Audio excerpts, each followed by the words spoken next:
I'm also going to be talking about what our thumbnail was showing. Venom, Let There Be Carnage, starring Tom Hardy and a big bunch of CG goo that was plastered all over the screen. So, and Woody Harrelson. Yes, he was in it as well. And also a very underutilized Naomi Harris. She was in it, and Michelle Williams was in it. And let me just say this: who has seen Venom 1, the first Venom? Did you make me watch that? No.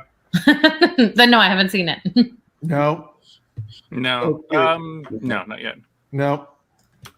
All right, let me just say this. The first one I was not a fan of either. Obviously, this is not a Marvel property. It's a Marvel property, but it wasn't done by Marvel Studios. It was done by Sony. And because of that, they did not have the production team. They did not have the writers. They had a whole different DNA to this, and you could just see it. And the story was just hodgepodge, put together action sequences, and they made it PG-13 so they could get the revenue. But, this is literally a hulking beast with fangs. It's like when they make an Alien or a Predator that's PG-13. What's the point? So none at all. Exactly. And that's pretty much what my takeaway is for this one. The second Venom, Let There Be Carnage, is basically the introduction of another symbiote. And it's played by Woody Harrelson as Carnage. And don't get me wrong, people that are comic fans of the Spider-Man universe and Venom and Carnage might, see some points of reference and get excited. But the movie itself was garbage. It was it had the same really bad special effects. Not bad, but just unspectacular. Okay, which one would you watch right now if you had to? Would you rewatch that one or Wild Wild West? Ugh. See, here's the thing about Wild Wild West. Here's the thing about Wild Wild West. That is a combination of, first of all, it's completely out of the bounds of any sort of historic fact. So what's your answer?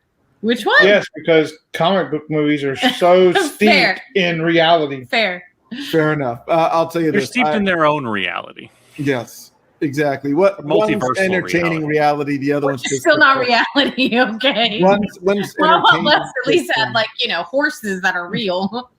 Wait, there's no multiverse? So I'll say this. It's like saying there's no Santa Claus. Oh, wait. No, there's a Santa Claus in the multiverse. Ramon wins this round. Yes. Here's the gist of Venom 2, or Venom Let There Be Carnage. It's pretty much what you would expect, where they left off the first one. Eddie Brock and his girlfriend, his fiance, played by Michelle Williams, are broken up, and he's still with Venom. And you see in the trailer, they give away in the trailer how Woody Harrelson becomes Carnage. He bites him, gets the blood in him, and apparently that's enough to make him now a symbiote. And they're fighting, and it's all CG mess, and the plot doesn't make any sense, and you just don't care. And so Wild Wild West is better. That's what I'm hearing. No. I love it. Yeah, that's like. You didn't answer the question. Which one would you rewatch? That's like stepping in poo from two different dogs. I don't like either of them. Here's what I find interesting. There's got to be one that's worse than the other. No. I throw the shoes away when I step in both of them. That's how it works. Here's what I find interesting.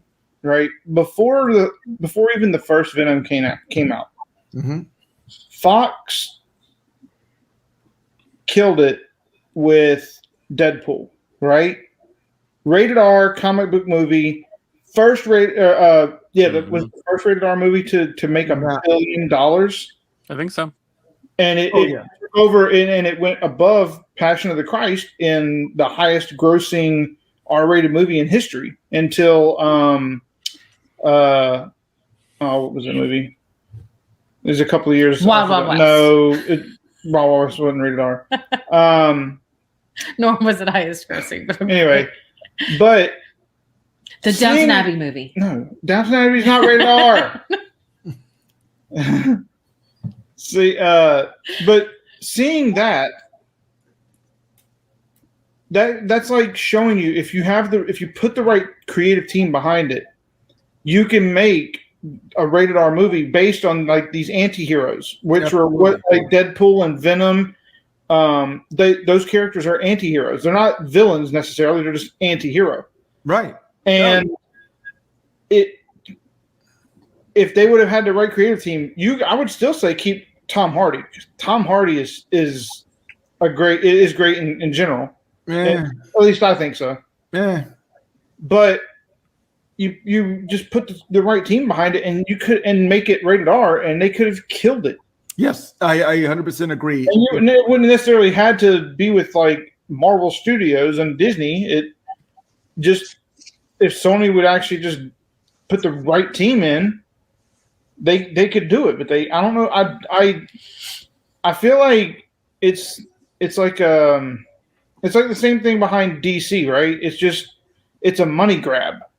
It's not like we want to do this to actually get fans and maintain loyal, viewers. It's like we just want a quick cash grab as much as we can and call it a day. But yeah, because they own the rights and they wanted to just, again, Sony has botched it again and again when it comes to stuff like this. So it's no surprise. The only reason Spider-Man was a success is because they let Marvel, co-pilot the whole thing. I will say this: there is a post-credit scene that you will want to see, and that's all I'm going to say to that. Don't come after me, internet. Don't come after me, internet. I think it's already been. I think that scene is already being leaked. Watch the post-credit scene. You didn't hear anything from me. Just watch. Is it the scene with Tobey Maguire? No. I'm not saying anything. I'm just saying watch it. Isn't it Tobey Maguire, Andrew Garfield, and Tom Holland having coffee or something? That'd be awesome. That's what I hear. I don't know if it's true, but that's what I hear. Yeah, you could hear anything on the internet. That is true. It's the greatest thing about it. Yes. It was all of them in a coffee shop with what's his name? James Franco. James Franco saying, "Isn't this better than shawarma?" Exactly. That's what they were all saying. And then James Franco turns around while he's eating pie and just smiles. Hey, that goes along with my favorite Abraham Lincoln quote: "You can't believe everything you read on the internet." That is true. right before he slayed a vampire. Lincoln was a smart man. Yes. So that is my 2 cents on Venom, Let There Be Carnage, Tom Hardy. And speaking of Tom Hardy, don't get me wrong. Tom Hardy, I love when he plays. And I've said this. Everybody has their wheelhouse. Keanu Reeves has his wheelhouse. I'm going to tell you what Tom Hardy's wheelhouse is. Gruff, grunting dialect. That's his wheelhouse. If you have him, or with a mask on his face, anything that, kind of muffles his voice or it's little quirky, that's his thing. Don't ask him to talk just average British. It's unimpressive. And his Brooklyn accent or whatever the accent he's trying to pull off is horrible. In this film, there's a police detective played by Stephen Graham, great British actor. He pulls off an actual accent. I don't know what Tom Hardy's doing.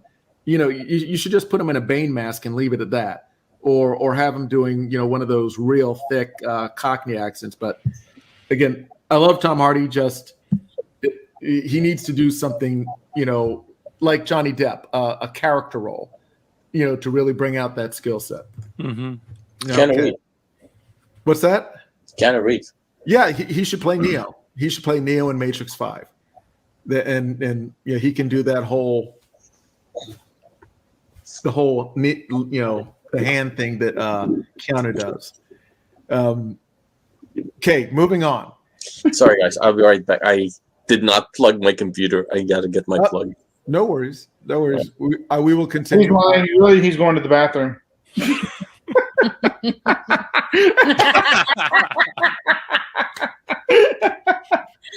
We appreciate it. You turned off the camera. I hope he muted his mic. Oh, that's awful. It's not a lapel. It's okay. Yes. I remember when Zoom first started and people were taking their laptops with them to restrooms and all kinds of And not wearing pants. Yes. Yeah. Yes. Yeah. The good old days. It was like Zoom shaming people. Oh, well, some of them deserved that. Mm-hmm. Some of them still do. Yeah. Zoom famous. And I also, what was that one? There was like a school where a kid was eating a sandwich and the teacher just berated him and stuff. I mean, those were the good The ones that was like, "Hey, Chad, we can see you, hitting a ball in the back there." Yes. Yes. There's something a little, problematic about having a live camera in your home. But we all have them. At least one connected to your coworkers. Yeah. Yeah. Wasn't there a senator or something that was like You're thinking of he was a congressman that was doing an interview and his kid came into the room. No. This was another gentleman who literally, and they're saying he said it was an accident, but it happened twice. Let's just say exposed himself on camera. Like by changing in the same room while there was a group call going on. I was thinking of a different one. There was a guy that basically started taking care of himself. Yep. Oh, yeah. That's not only was his camera still on, he was not muted, and he started watching, some inspirational material. Yeah. Oh yeah. Yes. Well, maybe that I can't use the term inspirational movie anymore. Mad Libs over here. Maybe that is the one I'm thinking about. And she knows it's not appropriate. And I know that sometimes you come up with or don't come up with good cover words. Yeah. They're like Mad Libs. I like it. Jeez. I mean, doesn't that guy have any rooms in his house? I mean, what the heck? It's or the patience to wait until after a Zoom. I mean, come on. I mean, I've been on some exciting Zoom calls, but no, not that. You guys know I can hear you, right? That's why we're talking about you. Yeah, no. We're computers plugged, and I can say it's a relief. Okay. Well played, sir. Well played. Well played. Okay.